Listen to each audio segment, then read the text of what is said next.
Mungkin antum tidak asing kalau melihat wajah dua tokoh ini, sangat familiar ya. Yang mana yang di sebelah kiri saya yang pertama ini, beliau adalah Ibu Anissa Teresia, yang dahulunya beliau sangat dikenal sebagai seorang artis, seniman, ya, musisi juga. Dan bahkan beliau pernah menjadi anggota Dewan DPR RI, ya, di pusat, ya, dari Partai Demokrat. Dan di sebelahnya lagi Ibu Nevi Natalia Nanlohi, beliau juga seorang muallafah, bahkan dahulunya adalah seorang misionaris dan sekarang sudah menjadi penggerak dakwah kita. Alhamdulillah. Sekarang antum mungkin sudah tidak sabar lagi, penasaran ya, menunggu terus testimoni dari para muallaf ini, terutama dari tokoh-tokoh kita. Maka kita sapa saja langsung. Yang pertama, saya sapa dulu Ibu Anissa Teresia. Apa kabar, Bu? Alhamdulillahirrahmanirrahim. Sehat ya? Baik, alhamdulillah. Alhamdulillah. Bagaimana aktivitas sekarang nih, Bu? Saya panggil Ibu Anissa atau Ibu Teresia nih?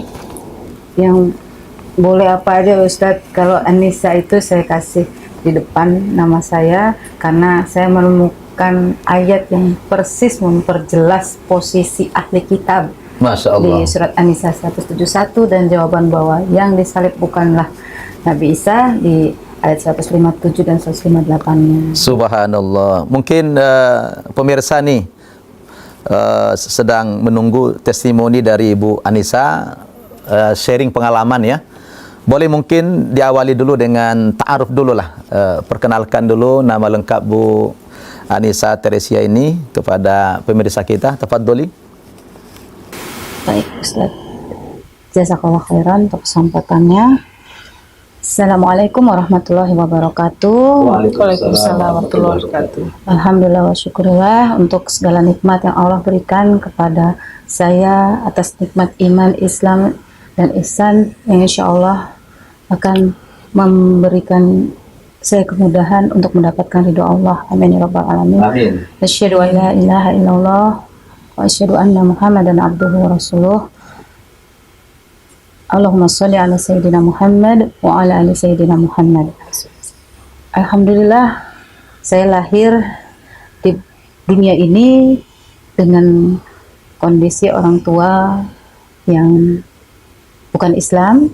Orang tua saya Nasrani, keluarga besar saya kebanyakan Katolik, tapi orang tua saya, ibu dan bapak, itu pada saat saya lahir agamanya Kristen Protestan. Saya qadarullah diizinkan Allah untuk mengenyam pendidikan di sistem pendidikan yang lebih banyak dari kesusteran Katolik. Tapi ketika saya SMA dan saya kuliah, Allah izinkan saya di sekolah umum. Alhamdulillah. Alhamdulillah. Pada saat saya kuliah, Ustadz, salah seorang teman saya waktu itu, sebenarnya waktu saya kecil saya sempat mempertanyakan posisi Nabi Isa dalam konsep Trinitas di dalam agama yang saya dulu diajarkan. Saya diberi nama oleh orang tua saya Teresia Ebena Ezeria Boru Pardede. Dulu waktu kecil kadangkala dipanggil Butet, tapi saya jarang nengok. Dan teman-teman saya lebih sering manggil saya Tere. Dan ketika saya berkegiatan berkesenian di dunia publik dikenal dengan nama keartisan Tere. Tapi ibu saya sendiri dulu sering memanggil saya Teresia. Dan ketika saya memutuskan untuk memilih Islam sebagai jalan hidup, saya menambahkan surat An-Nisa yang jadi inspirasi saya sebagai nama depannya. Jadi Anissa setelah muslimah Teresia. itu ya, iya, dikasih betul. nama Anissa begitu. Betul. Baik, kalau tidak salah dulu Bu Teresa ini sebelum muslimah terkenal sebagai seorang artis ya, penyanyi ya, dan juga pemain musik ya. Boleh diceritakan sedikit kepada pemirsa, Bu? Baik, jadi sebenarnya sebelum saya aktif di dunia keartisan, qadarullah Allah udah memperkenalkan saya dengan Islam. Jadi waktu saya kuliah, waktu itu di salah satu perguruan negeri, perguruan tinggi negeri di Depok, saya diizinkan Allah untuk berdiskusi dengan salah seorang teman saya yang neneknya adalah seorang mualaf. tapi dia sudah Islam ya gitu. Kita membahas tentang topik yang agak seru waktu itu sebagai anak kampus ya, membahas tentang eksistensi alam semesta dan siapa pemiliknya. Karena waktu itu saya sudah katekisasi juga waktu itu dan sudah didogmakan dengan optimal bahwa konsep Trinitas adalah tiga dalam satu, ada Allah Bapa, Allah Putra, Allah Kudus, dan itu terus menerus internalisasi ke dalam pemikiran saya. Maka saya merasa punya tanggung jawab untuk mengembalikan domba-domba yang hilang. Saya melihat teman saya tadinya domba yang hilang gitu. Tapi memang sebenarnya waktu saya masih SMP saya pernah mempertanyakan beberapa hal tentang posisi Nabi Isa di dalam Bible. Karena kan Nabi Isa yang jelas itu berdoa di Taman Getsemani, berdoa kepada Tuhan. Betul. Dan doanya Bapa kami, doa kepada Bapanya, dan iya, dan yang saya ingat itu surat Markus 12 yang 28. Ada 28 plus 31 itu kan jelas jawabannya bahwa yang harus disembah itu Allah yang Esa. Dan itu sesuai juga dengan hukum Taurat.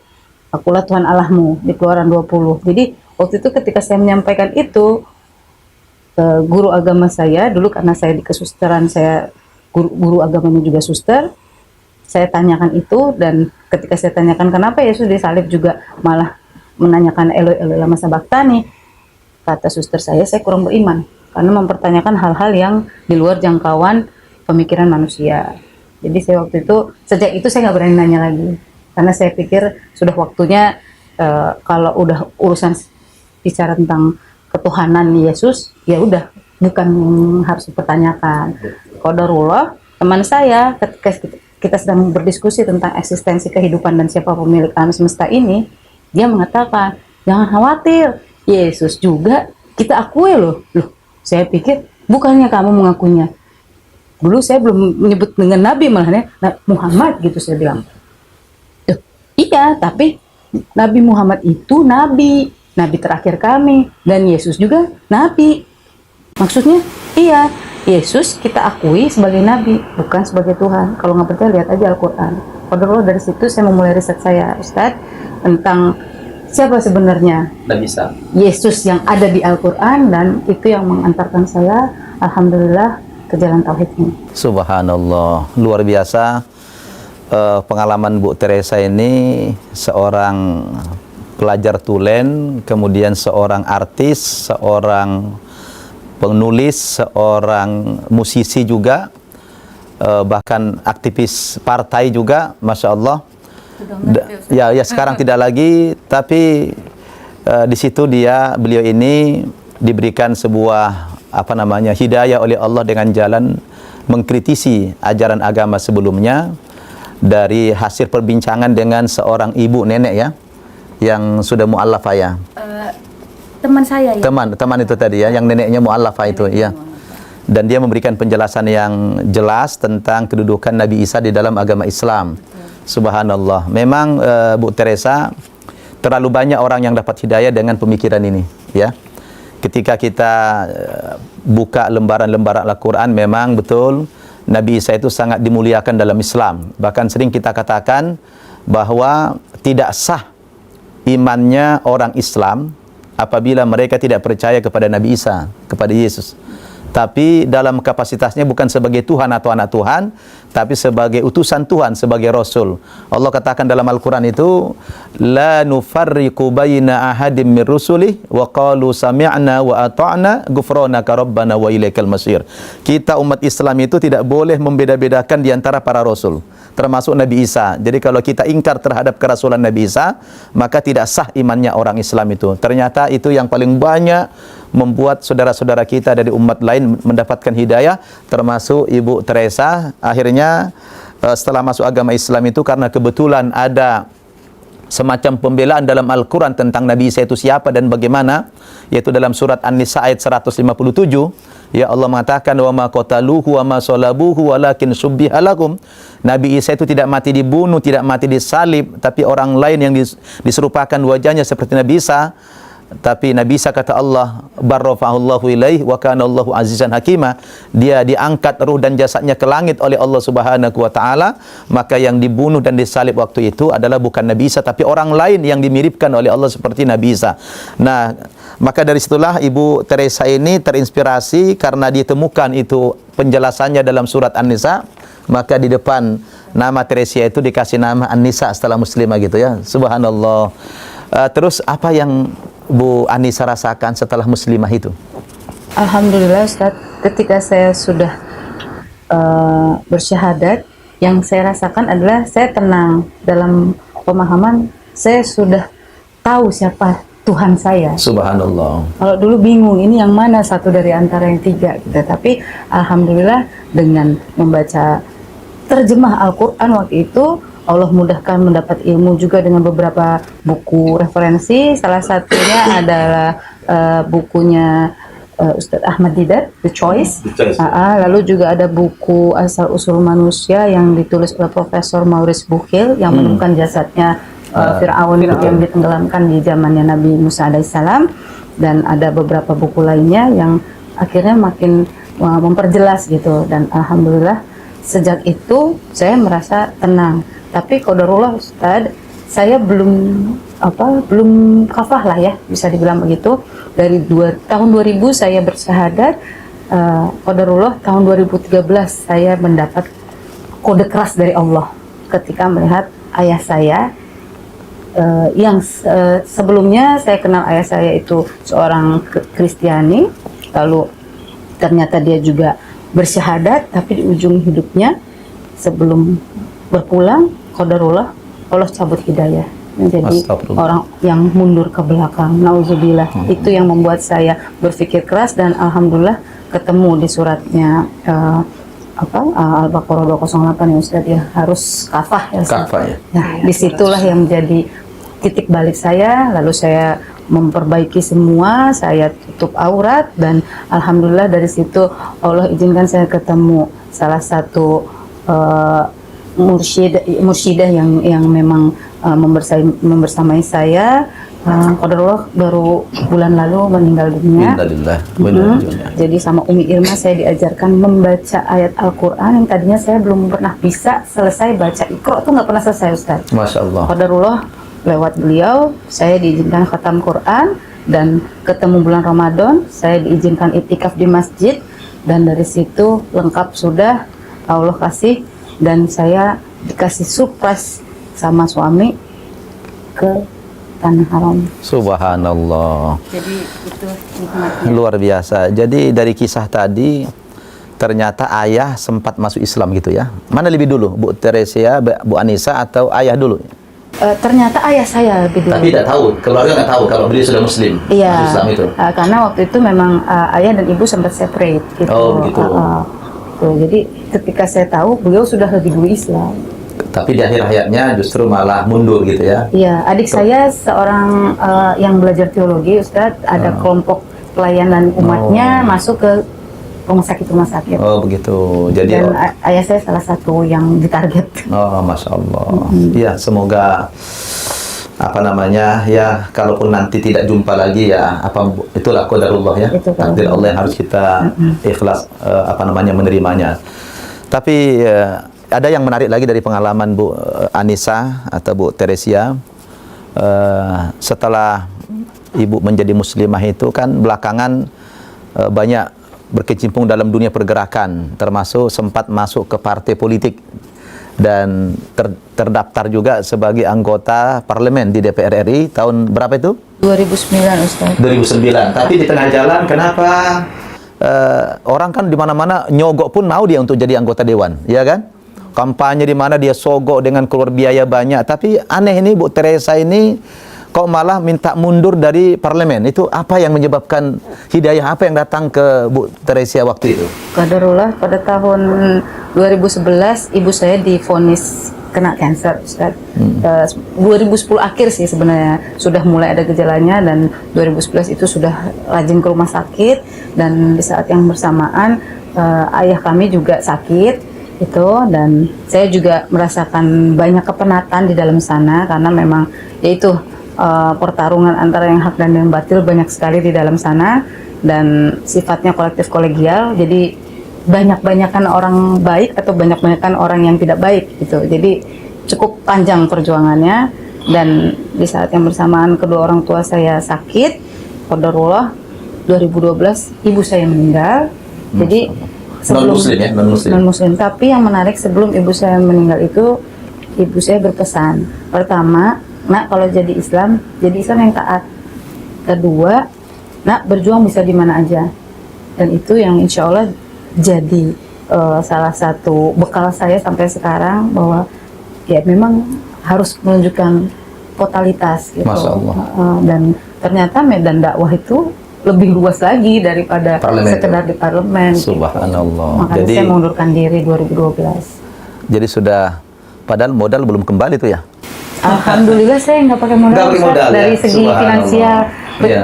cuman biaya operasional. Tapi yang saya dulu tekankan adalah bagaimana ilmu saya kuliahnya memang komunikasi politik, dan memang saya dulu berharap dengan ilmu yang saya dapatkan saya bisa bermanfaat gitu. Apalagi Bu Anissa dulunya seorang artis, tentu dikenal ya. Kalau kita buka di YouTube ya sangat terkenal lah beliau ini. Jadi untuk menggait suara itu tentu gampang lah ya. Jadi public figure Indonesia mudah sekali untuk meraih suara. Tapi subhanallah, hidayah Allah berikan kepada beliau banyak. Semua lewat keluarga, lewat orang tua.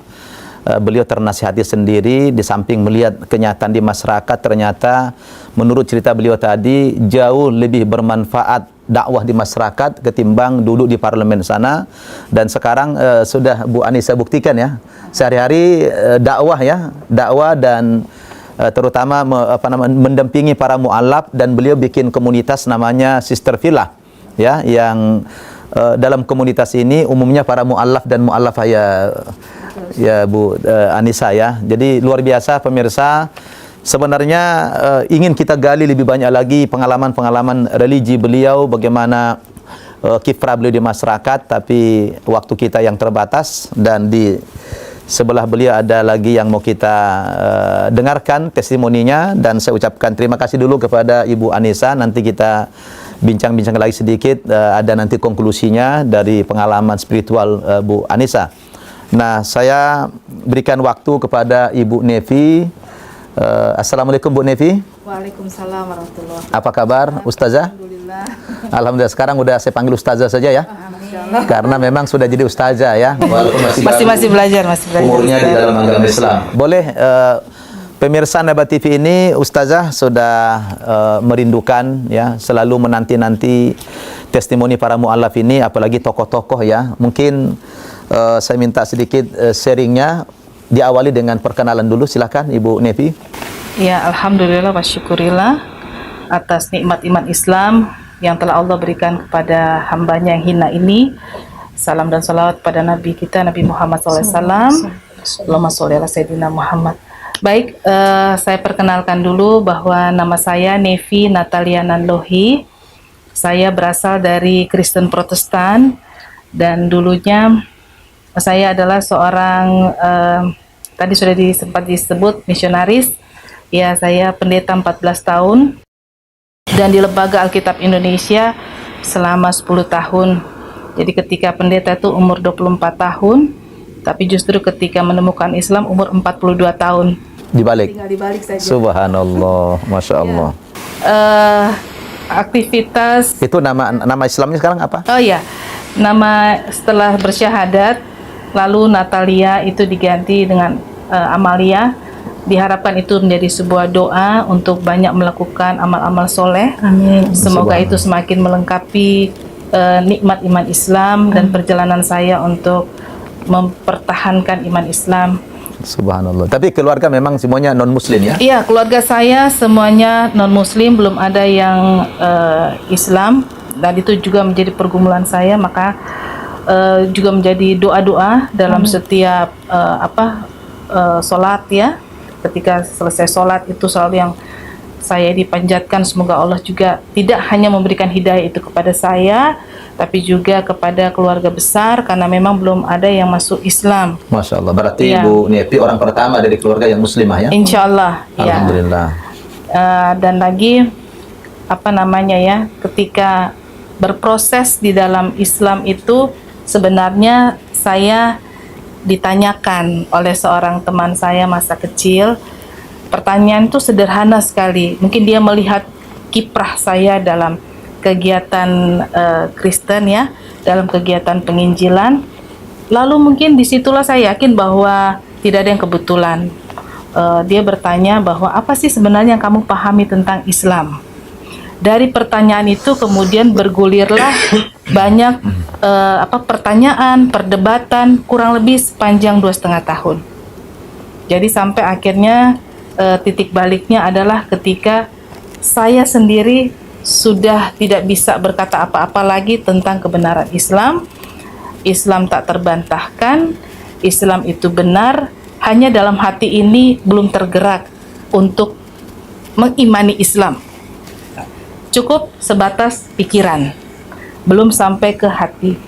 Maka saat itu dalam pergumulan 2,5 tahun itu saya menemukan bahwa memang benar banyak orang mungkin tahu tentang Islam, tetapi banyak juga yang tidak bisa untuk masuk Islam karena betul hidayah hanya milik Allah. Betul. Maka saya bersyukur bahwa saya adalah salah seorang yang Allah pilih untuk menerima hidayah. Lalu pertanyaan selanjutnya adalah apakah saya merespon tentang hidayah ini? Maka ketika mengcompare Alkitab dan Al-Quran, banyak hal yang saya dapatkan, tapi pada satu titik saya dipertemukan dengan surat Al-Fatihah yang dimana Allah benar-benar membuat saya untuk meyakini jalan yang lurus itu, yang setiap kali wajib kita mendoakan, yang dulunya seringkali doa itu yang saya ingkari ya, tapi akhirnya Allah mempertemukan itu dalam surat Al-Fatihah, dan akhirnya semakin mantap setelah melakukan banyak upaya riset, kemudian banyak melakukan pendalaman-pendalaman sendiri ya, dengan mengcompare Al-Quran dan Alkitab. Saya sampai pada satu titik, kalau dalam Al-Quran mengatakan ketika telah ditemukan yang hak, maka orang berbondong-bondong dengan sukarela masuk Islam, tapi ada juga walaupun sukarela dan terpaksa pasti masuk Islam. Saya termasuk kategori yang kedua, terpaksa. Kenapa? Karena saya kalau tidak memaksakan diri saya masuk Islam, mungkin saya akan menjadi golongan orang-orang yang hanya tahu tentang Islam, tetapi orang yang tak tersentuh hidayah. Maka ketika itu saya temukan dalam Quran surah Al-Baqarah ayat 208 ya. Saya tuh bertanya begini, kenapa harus Islam yang kafah? Kenapa Allah tidak mengatakan masuk Islam lah? Nah, itu yang menjadi sebuah titik balik bahwa ada apa dengan kafah ini. Sehingga akhirnya, oh ternyata kafah adalah ketika saya memahami Islam tidak cukup hanya sekedar pikiran, Ustaz. Tapi tentu lebih lanjut membuka hati untuk bisa menerima hidayah, dan hidayah itu ternyata hanya bisa diterima oleh hati yang benar-benar tunduk kepada Allah. Dan itu sama dalam Alkitab, dan sama seperti yang nabi-nabi, semua nabi termasuk Nabi Isa alaihissalam memuat itu di dalam tulisan itu atau perkataannya Nabi Isa dalam Alkitab. Maka saya memantapkan hati, walaupun waktu itu hati masih berat sekali, tapi saya katakan ada seorang ustadz dan juga teman masa kecil saya ini, saya bismillah ingin syahadat. Saya katakan, maka pada tanggal hari Rabu 6 Januari 2016 tepatnya di Surabaya, saya bersyahadat. Lalu saya mulai masih tergelitik dengan kafah itu, saya terus mencari. Maka ketika selesai syahadat itu, saya katakan bahwa saya nggak bisa begini aja. Saya tidak mau menjadi golongan umat Islam yang tidak paham Islam. Maka saya mencoba mencari untuk belajar, dan alhamdulillah 2017 Januari 2017 Allah mengantarkan saya ke Sekolah Tinggi Ilmu Dakwah di Rosat Islamiyah Al-Hikmah Jakarta Selatan, dan sampai saat ini saya belajar di situ. Masya Allah. Lalu sebagai ungkapan syukur saya untuk hidayah yang Allah berikan, karena itu tidak bisa dibandingkan dengan apapun. Saya tahu bahwa dengan gerak dakwah, insya Allah Allah memberikan hidayah juga bagi keluarga. Jadi sebenarnya dakwah ini semata-mata supaya mohon ridho Allah, dimudahkan hidayah untuk keluarga saya. Dan juga dengan bersama dengan suami kami membuat sebuah gerakan, yaitu gerakan Islam untuk semua, adalah sebuah upaya dakwah kepada orang-orang non-muslim. Setidak-tidaknya mereka tahu tentang indahnya Islam. Perkara hidayah mereka mau masuk Islam atau tidak itu bukan urusan saya, tapi itu adalah hidayah dari Allah. Maka tugas kewajiban saya adalah bagaimana menyampaikan Islam setelah sudah Islam ini, sehingga Islam itu memang benar indah, dan Islam itu agama yang patut untuk diikuti, dan agama yang merupakan agama kasih sayang. Subhanallah.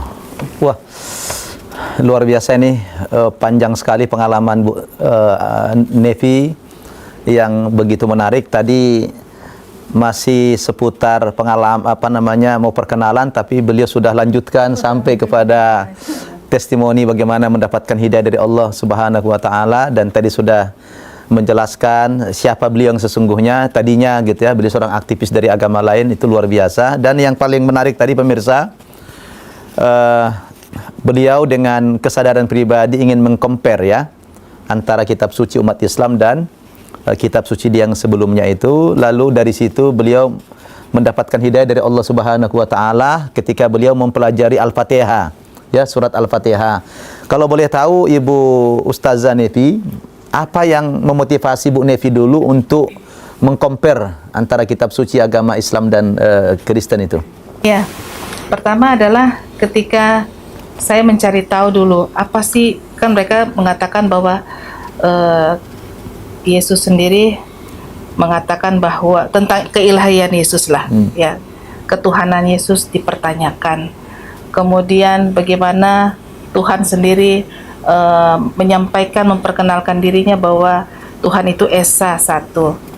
Lalu itu ada di Al-Quran, juga ada di Alkitab. Pertanyaannya adalah tidak mungkin dua-duanya benar, tidak mungkin dua-duanya salah.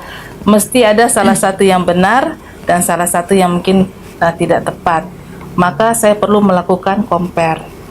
Dasar itulah yang dimana saya membuat sebuah riset sampai pada satu titik bahwa ketika membaca Al-Quran, karena saya tahu Al-Quran itu sama dengan Alkitab bahasa Ibrani, dari kanan ke kiri, dari belakang ke depan, maka saya tidak salah membuka, insya Allah.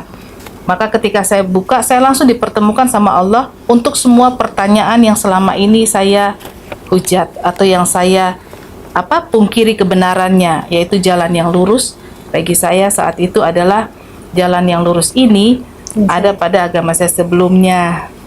Ternyata ada dalam Islam. Nah, bagaimana saya membuktikan? Maka itu saya melakukan upaya riset, dan riset ini supaya adil. Ya, namanya kan kita mengemukakan kebenaran, tidak boleh tidak boleh hanya menurut saya, perasaan saya, tapi itu harus secara tepat, logika. Ada konsep, lewat konsep lah.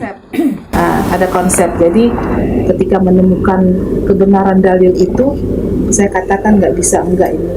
Saya harus benar-benar berada pada keyakinan yang dimana Nabi Isa alaihissalam justru yakini itu. Kalau saya memang ingin jadi pengikut Nabi Isa yang sebenar-benarnya.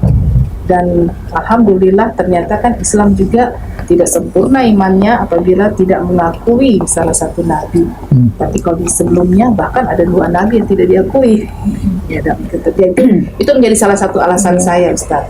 Sehingga saya katakan bahwa mungkin masih banyak di luar sana saudara-saudara saya yang belum Islam ini, mereka wajib tahu tentang kebenaran ini.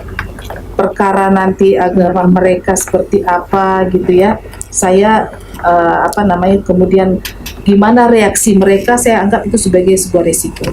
Masya Allah. Karena itu kita menyatakan kebenaran, Nabi saja menanggung resiko itu. Betul. Kenapa kita menghindar dari resiko?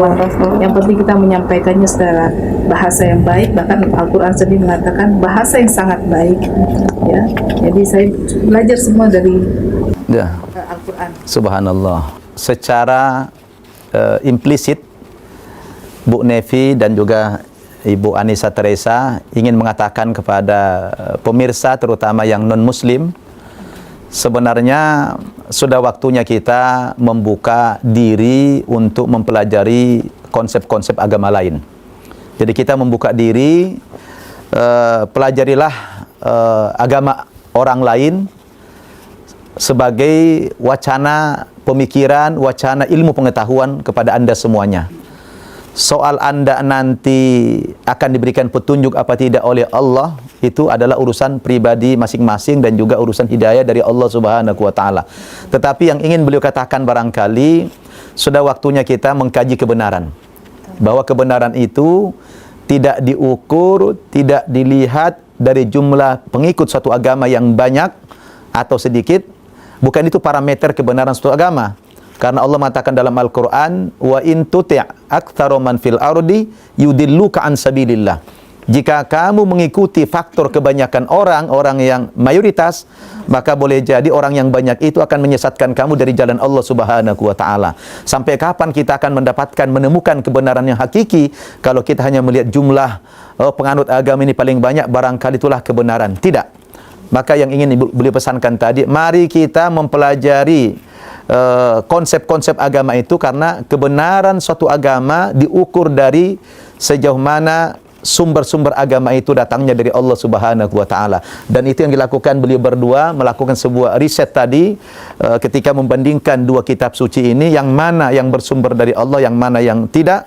Akhirnya ditemukan kebenaran itu ada dalam Al-Quran ketika beliau buka pertama kali dalam surat Al-Fatihah. Begitu Ustazah Nefi ya.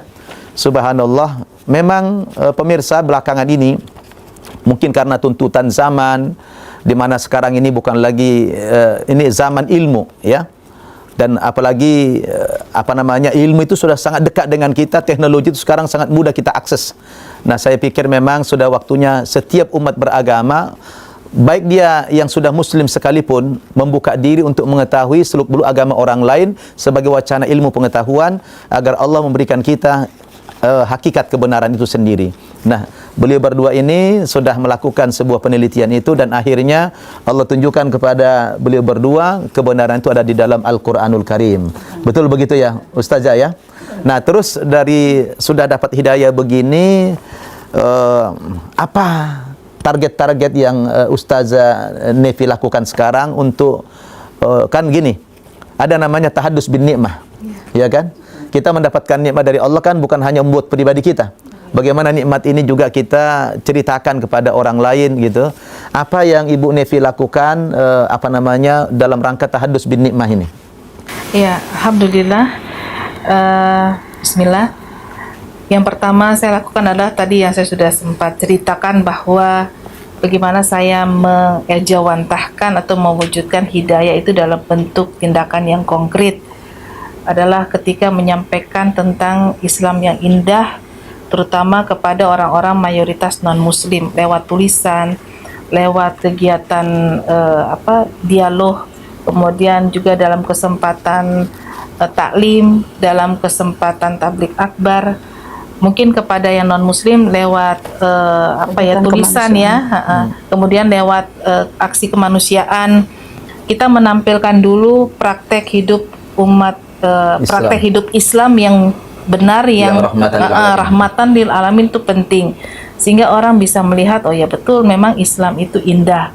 Lalu dan dia masuk Islam itu ternyata memang berubah gitu ya. Iya, dan ketika saya masuk Islam harus ada perubahan, seperti itu, perubahan yang lebih baik, terutama untuk bagaimana menampilkan Islam yang benar di hadapan makhluk, dan juga bagaimana sebagai hamba Allah, sebagai umat Nabi Muhammad SAW, memperlakukan hidup ini dengan lebih Islami lagi. Lalu tidak sampai di situ juga, bagaimana supaya paling tidak keluarga saya, mereka bisa lihat bahwa ada perubahan yang real, yang nyata dari diri saya ketika Islam. Lalu kemudian mereka akan melihat bahwa saya ingin mengajak mereka untuk masuk Islam. Pertama-tama adalah saya tetap mengatakan pada mereka bahwa saya ini tidak lari dari kehidupan mereka. saya tidak jauh ketika saya sudah Islam, kita tetap sama. Dan pertama-tama adalah akhlak ya. Akhlak yang dikedepankan supaya mereka melihat bahwa memang, karena di luar sana termasuk keluarga saya, bahkan termasuk saya dulu adalah mencap Islam itu agama yang buruk sekali. Nah sekarang sudah tugas saya untuk menyampaikan tentang Islam yang benar, Islam yang... Subhanallah. Jadi pemirsa Naba TV rahimakumullah, ternyata semakin kita gali pengalaman-pengalaman religi mereka berdua ini, semakin membuat kita penasaran. Tapi setiap pengalaman pribadi memang berbeda-beda ya. Daya tariknya itu luar biasa. Dan saya pikir beliau berdua sekarang sudah menjadi tokoh penggerak mu'alaf yang sangat terkenal di Indonesia ini. Kita doakan mereka berdua supaya selalu diberikan kesehatan oleh Allah Subhanahu wa taala, panjang umur, dan diberikan kemudahan beliau dalam menyampaikan dakwah Islam yang elegan, yang rahmatan lil alamin kepada masyarakat kita.